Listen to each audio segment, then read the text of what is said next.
నమస్తే రమగారు. నమస్తే జయ. రమగారు, మనం తెనాలి రామకృష్ణుడి స్టోరీలు చెప్పుకునేవాళ్ళం. మళ్ళీ చెప్తారా? ఒకటో రెండో చెప్దాం. తెనాలి రామకృష్ణుడు అనగానే ఒక తెలివైన వ్యక్తి, ఒకలాంటి ఉత్సాహం అండి. ఆయన పేరు అనగానే ఒక సరదా చమత్కారి వస్తుంది. కదా. చమత్కారి, సరదా వస్తుంది. అవునవును. తెలివి, బట్టతలకి మోకాలకి ముడిపెట్టగలడు, అవును. తుంటి మీద కొడితే పళ్ళు రాలినట్లు చేయగలడు. అన్నీ అలాంటివే కథలు. అవును అవును. నిజంగా అలాంటిది ఉందా? మన కావ్యాల్లోనే అలాంటిది కనపడుతుందా? తెలియదు. మనకు తెలీదు. ఆయన అన్ని విషయాల్లోనూ అలాగే ఉంటాడు. ఆయన క్యాజువల్ విషయాలు కూడా భలే సూపర్గా ఉన్నట్టు ఉంటాయి. అవును. ఆయన ఒక బ్రాహ్మణ అగ్రహారం కొసలో ఉండేవాడు తెనాలి రామకృష్ణుడు. ఆయన పక్కన తాతాచార్యని ఒక ఆచార్యులు ఒక ఆయన ఉండేవాడు. తాతాచార్యులు వారు గురువు గారు కాదు, ఓకే, ఒక ఆచార్యులు, ఒక ఆచార్య, ఓ పురోహితుడు లాంటి వాడు. ఆస్తి స్వస్తి బాగా ఉన్నాయి ఆయనకి.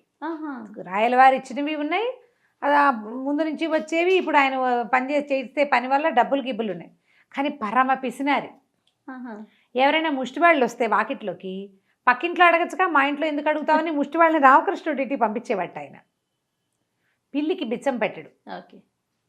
ఎప్పుడూ పక్క వాళ్ళు ఏం మాట్లాడుకుంటున్నారో వింటూ ఉంటాడు. అదొక ధోరణి అనమాట. ఈయనకి విసుగ్గా ఉండేది. ఏమిటిది, మనం అందరం ఇంచుమించుగా ఒకే రకపు డబ్బు కలిగిన వాళ్ళమే, వాళ్ళు ఎక్కువ కాదు తక్కువ కాదు. అదే ఓ 10 పైసలు వాడు మా ఇంట్లో తీసుకో, వాళ్ళ ఇంట్లో కూడా తీసుకో అనాలి. అంతేగాని నేను ఇవ్వను వాళ్ళ ఇంట్లో తీసుకోమంటామేమిటి. పైగా ఎవరైనా చుట్టాలు వస్తే భోజనం అయిపోయిందని, బయటికి వెళ్తున్నానని అట్లా కూడా చేసేవాడు. అతిథి అభ్యాగతులు ఆ కాలంలో ఏముంది, ఆ ఊళ్ళోకి వచ్చిన బ్రాహ్మలు ఎవరో ఒకళ్ళు, పరాయి వాళ్ళ నుంచి వచ్చిన వాళ్ళు బ్రాహ్మణులలోనే భోజనం చేయాలని ఒక నియమం ఉండేది. ఇది తప్పనుకోవద్దు.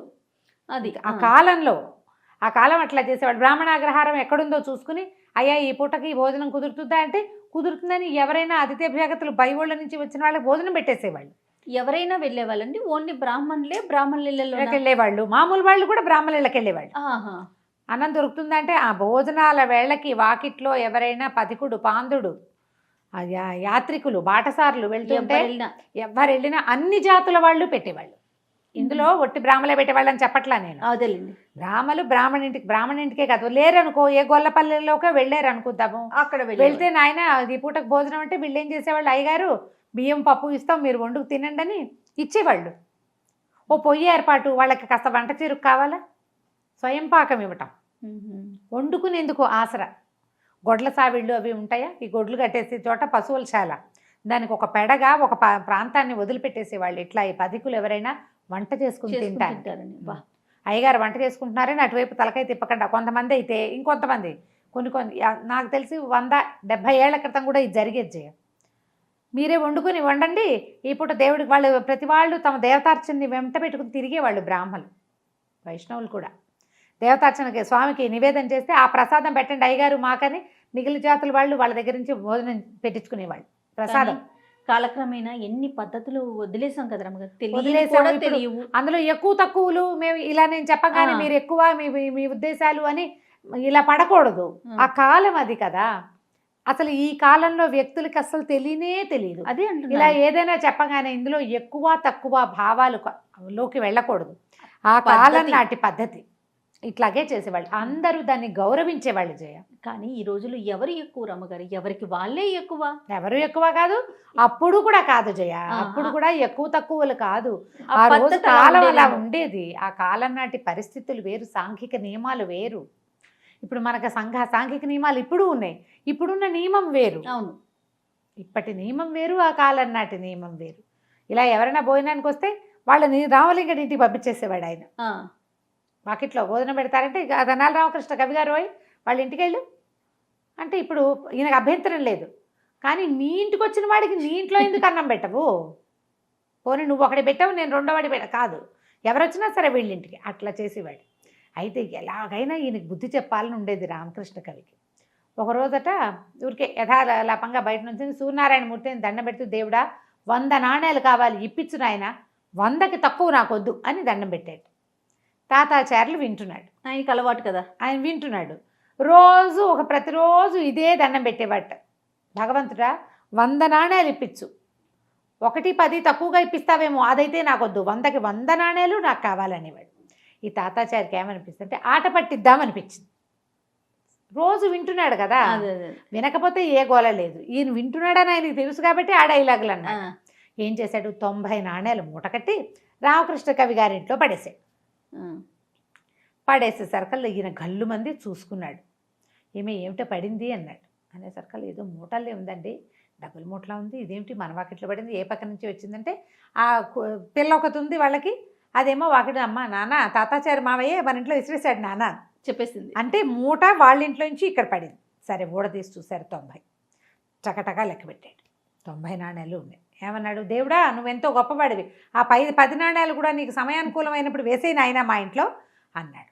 అనేసరికల్లా అనేసి ఏమి లోపల పెట్టే అన్నాడు. భార్య తీసుకెళ్ళి ఆ మూట లోపల పెట్టేసి తాతాచారి గారు గోడ నుంచి తొంగి చూసి, ఏమయ్యా ఏమిటి 10 నాణేలు తక్కువ వస్తే కుదరదు, నాకు 100కి 100 కావాలన్నావే, మరి ఏంటి 90 తీసి దాచిపెట్టుకున్నావు అన్నాడు. 90 తీయటం ఏంటి, 90 లేదు ఏం లేదు, నేను దేవుణ్ణి అడుగుతున్నాను, నాకెప్పుడు వచ్చినాయి డబ్బులు అన్నాడు.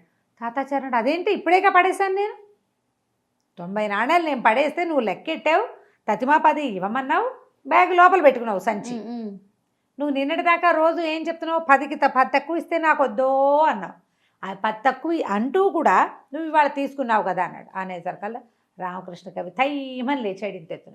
అవురవరా, దేవుడు డబ్బులు ఇవ్వటం ఏమిటి, నేను దేవుడిని అడగటం ఏమిటి, నా ఇంట్లో పడ్డం ఏమిటి, నా ఇంట్లో ఏమీ పడలేదు, నేను తీసుకోలేదు అనగానే తాతాచారి గారి గుండెల్లో రాయబడింది. ఓ నాయనా, నా 90 నాణేలకి కాళ్ళు వచ్చేసినట్టున్నాయి, ఏదో ఆటకాయితనానికి చేస్తే వీడు డబ్బులు కొట్టేసేలాగా ఉన్నాడు అనేసి గట్టిగా అరిచి కేకలు పెట్టాడు. 90 నాణేలు, విచ్చు రూపాయలు, ఇంతంత బిళ్ళలు, కష్టపడి సంపాదించాను, మూట కట్టాను, ఎర్ర సంచిలో మీ ఇంట్లో పడేశాను, నువ్వు తీసుకున్నావు అనేసరికల్లా ఏనన్నాడు, ఇంకా నయం నేను తీసుకోలేదు, మా ఇంట్లో ఎవడైనా పక్కింట్లో పడేస్తాటయ్యా డబ్బులు, మరీ చెప్పావు, పైగా నువ్వు మీ ఇంటికి వచ్చిన ముష్టివాడిని కూడా మా ఇంటికి పంపిస్తావు, నువ్వు పంపటమే నువ్వివ్వటం ఏంటి కాదన్నాడు. అనేసరికల్లా తాతాచారి నాడు బోచి ఎగ్గట్టాడనమాట. ఆయన వెంటనే పద రాజుగారి దగ్గరికి నిజంగా చెప్తానన్నాడు, రాయల వారి దగ్గరికి బయలుదేరాలి.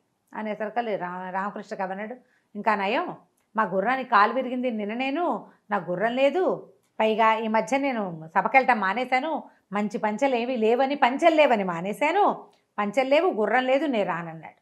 అనేసరికల్లా తాతాచారి గారి భయం వేసింది.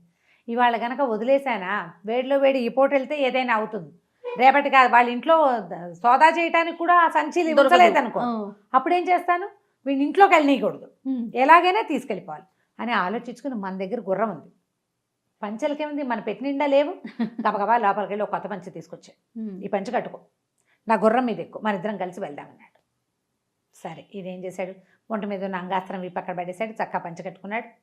ఈయన దగ్గర ఉన్నటువంటి చక్కటి గుర్రానికి ఇద్దరు ఒకళ్ళ వెనకాల ఒకళ్ళు ఎక్కి కూర్చుని రాయలవారి ఆస్థానానికి పోయారు.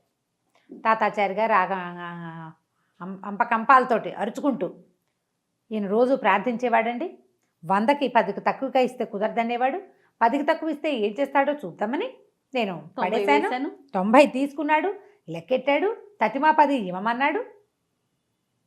ఇవ్వమన్నాడు, తీరా నేను మాట్లాడేసరికల్లా సంచి దాచేశాడు, నా 90 నాకు ఇప్పించండి అన్నాడు.